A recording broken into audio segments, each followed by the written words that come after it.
Saturday will go, Sunday will go, and Monday will come, and you'll go back to the class. And like this teacher by name Mrs. Thompson entered the class for the first time. And she had this habit of starting her class by saying, "Love you all." But she knew she was lying, because she could not feel that love for one of the students in the class who was very unkept, untidy. And there was nothing in the child that drew attention from Mrs. Thompson. She was little indifferent to the child. She picked him for every negative example and ignored him for all the positive reasons. That year, she had written the progress report for the first quarter. And it was a system in the school that the headmasters have to countersign every progress report. The headmasters called for Mrs. Thompson and told Mrs. Thompson, a progress report should report some progress. It should make a parent feel my child has a future. The way you've written the progress report for Teddy, that is how he was called. The way you've written the progress report for Teddy, parents will give up on Teddy. Mrs. Thompson immediately said, there's nothing I can do. I have nothing positive to write about the child. Immediately, the headmasters asked the administrative staff of the school to trace the old year progress reports of Teddy and send it across to Mrs. Thompson's class. Mrs. Thompson saw the third standard progress report. And it was written, the final remarks, Teddy is the brightest child in the class. She was stunned by what she read. She saw the fourth round progress report, and progressively all the remarks suggested that Teddy's mother was suffering from terminal cancer. She is not able to give the attention she used to give to Teddy, and it's just beginning to show up on the performance of Teddy. The fifth standard progress report read, Teddy had lost his mother and along with that himself. He desperately needs help, otherwise we will lose this child. By then there were tears in the eyes of Mrs. Thompson.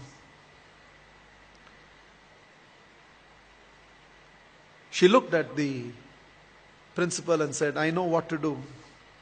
And she went back to the class. Probably it was a Monday morning. She walked into the class and again from the dais of the class, looked at the class and said, love you all. But she knew she was lying. The love she was feeling for Teddy right now was far, far greater than the rest of the class. She decided that she is going to change her approach. For every positive reason, Teddy's name was called. There was no more a negative reference to the whole thing. The last day of the school came. All the children had brought some gifts for the teacher. There was only one gift which was wrapped up in an old newspaper.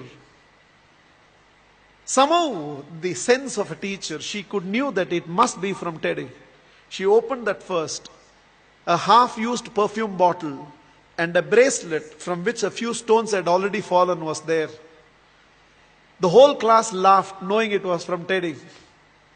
But without saying anything, Mrs. Thompson just took that half-used perfume bottle, sprayed it on her, wore that bracelet. With a quarter smile, it seems Teddy told, now you're smelling like my mother. This is the last perfume that she used before she left me. And this is what was removed from her body before she was taken into the coffin. 1 year later, end of the school, end of the year, there was a letter on Mrs. Thompson's table. I have seen few more teachers, but you're still the best teacher I've ever seen. With love, Teddy. Every year till the end of the year, Mrs. Thompson used to get this letter from Teddy. I've seen few more teachers, but you're the best teacher I've ever seen, Teddy. Years rolled by, they lost contact. Somewhere an agent traced Mrs. Thompson, who had retired by now, and handed over a letter. And the letter was signed, Dr. Theodore, PhD. Teddy had gone on to become a PhD. And the letter read, I have seen many more people in life, Mrs. Thompson. This is your Teddy. You're still the best teacher I've ever seen. I'm getting married, and I cannot dream of getting married without your presence. Along with that enclosed were to and fro flight tickets. Mrs. Thompson couldn't resist. She no more had the perfume bottle, but she still preserved the bracelet. She wore that and went to the church.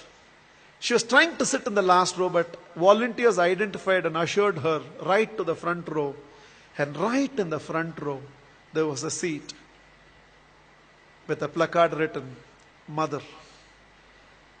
Theodore personally asked Mrs. Thompson to sit in the chair and whispered, "You are the closest to my mother that I've ever experienced. And whatever I am today, it's because of you, ma'am."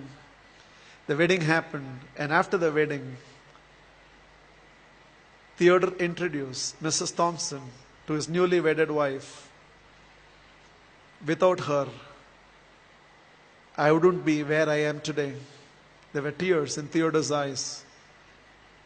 It seems Mrs. Thompson told the newly wedded woman, "Without Teddy, I would have never realized a teacher must first be a mother to every student of hers, and only then a teacher."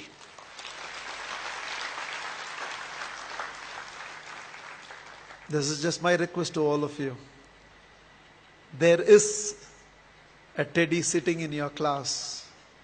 When you go back to your classroom on Monday morning, there is a Teddy in that class, and you can be that Mrs. Thompson. Please, on Monday, don't go back to the institutes as a teacher. Go back as a parent who can also be a teacher and be a turning point in the life of those children. You plus me. I believe we can build a new world.